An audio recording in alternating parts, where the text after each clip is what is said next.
Hello বন্ধুরা, আবার চলে এসেছে একটা নতুন দিন, নতুন একটা টিপসের সাথে। আজকে কোনো রেসিপি নেই, আজকে আবার একটা টিপস আপনাদের সাথে শেয়ার করব।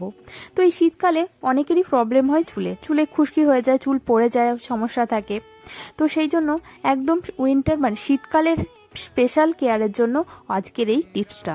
অবশ্যই প্রথম থেকে লাস্ট অবধি ভিডিওটা দেখবেন। মাত্র কয়েকটা জিনিস দিয়ে আমি এত সুন্দর একটা চুল আমি মেনটেন করি। তো যদি আমার মতো এত লম্বা এবং ঘন চুল এবং কালো চুল পেতে চান, তাহলে আজকে অবশ্যই ভিডিওটা দেখবেন। তো চলুন কিভাবে আমি এত সুন্দর একটা চুল মেনটেন করি। তো আমাকে অনেকেই অবশ্যই জিজ্ঞাসা করেন যে এই চুলের রহস্য কী। তো তাদের জন্য অবশ্যই আজকের এই ভিডিওটা। তো দেখুন, প্রথমে আমি এটা নিশ্চয় চেনা আছে, আমি কিছু নিম পাতা নিয়েছি। নিম পাতা তো জানেন স্কিনের পক্ষে এবং চুলের পক্ষে অনেক উপকার পান, মানে অ্যান্টিবায়োটিকের কাজ করে। যদি ইচিং হয় বা স্কিনেও কোনো প্রবলেম হয়, অবশ্যই নিম পাতা জল কিন্তু খুব ভালো। তারপরে মেথি তো মানে চুলের পক্ষে একবারে অসাধারণ একটা ওষুধ, সবারই জানা। চুল পড়া থেকে আরম্ভ করে চুল ঘন কালো এই মেথির জুড়ি মেলা ভার। তো তার সাথে মেথি দিয়েছি আর কিছু জল দিয়েছি। এটাকে আমি বেশ কিছুক্ষণ গ্যাসে ফোটাতে দিয়েছি। যতক্ষণ না জলের কালারটা চেঞ্জ হচ্ছে তত কিন্তু ফোটাতে থাকবে।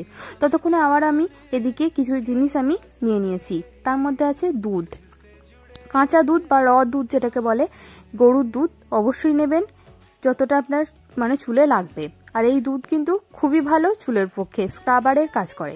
তারপরে দিয়েছি রাইস ওয়াটার, আগেও বলেছি এই চাল ধোয়া জল চুলের পক্ষে অনেক ভালো। তারপরে দিয়েছি অ্যালোভেরা জেল। অ্যালোভেরা জেল স্কিনের পক্ষে যত ভালো এবং চুলের যত্নের ক্ষেত্রেও কিন্তু অ্যালোভেরা জেল খুবই ভালো। এটা আপনারা বাজার থেকেও কিনতে পারেন বা বাড়িতে যদি অ্যালোভেরা গাছ থাকে ডাইরেক্টও নিতে পারেন অ্যালোভেরা জেলটা। তারপরে আমি দিয়েছি ভিনিগার যদি বাড়িতে না থাকে লেবু রসও দিতে পারেন। লেবু রস দিলে কি হয় বা ভিনিগারের উপকারিতা হচ্ছে চুলে যে শীতকালের সময় তো খুশকি অনেক হয়, তো এই খুশকি দূর করতে ভিনিগার বা লেবু রস খুবই ভালো। তারপরে আমি সবগুলো একসাথে মিক্স করে নিয়েছি। আর এদিকে ততক্ষণে আমার নিম পাতা এবং মেথির জলটা দেখুন কালারটা একদম চেঞ্জ হয়ে গেছে। একদম যখন একটা হলুদ কালার আসবে তখনই কিন্তু বন্ধ করে দেবেন গ্যাসটা। তারপরে জলটাকে একটু হালকা ঠান্ডা হলে সবগুলো একসাথে মিক্স করে একটা এরকম স্প্রে বোতল যদি নাও থাকে ডাইরেক্ট কোনো একটা বাটি বা কোনো একটা পাত্রে হাত দিয়েও নিতে পারেন।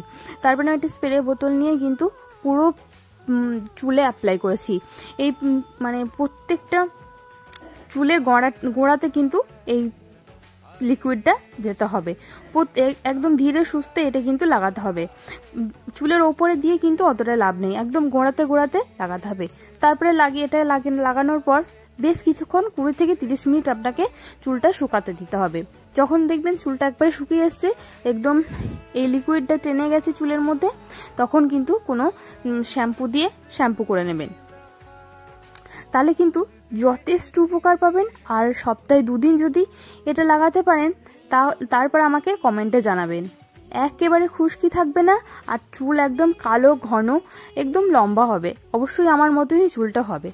তো যদি আজকে এই ভিডিওটা আর আজকের টিপসটা যদি ভালো লেগে থাকে অবশ্যই একটা লাইক এবং কমেন্ট করবেন বন্ধুরা। আর আরও টিপস যদি পেতে চান তাহলে আমাকে অবশ্যই কমেন্টে জানাবেন। তো আজকের মতো এইটুকু, আবার দেখা হবে পরের কোনো ভিডিও, পরের কোনো টিপসের সাথে। ততক্ষণের জন্য টাটা। আর যারা আমার এখনও নতুন সদস্য বা নতুন বন্ধু যারা এখনও চ্যানেলটিকে সাবস্ক্রাইব করেনি তাদেরকে সাবস্ক্রাইব করার অনুরোধ রইল বন্ধুরা। তা অবশ্যই এই টিপসটা কিন্তু শীতকালে অসাধারণ।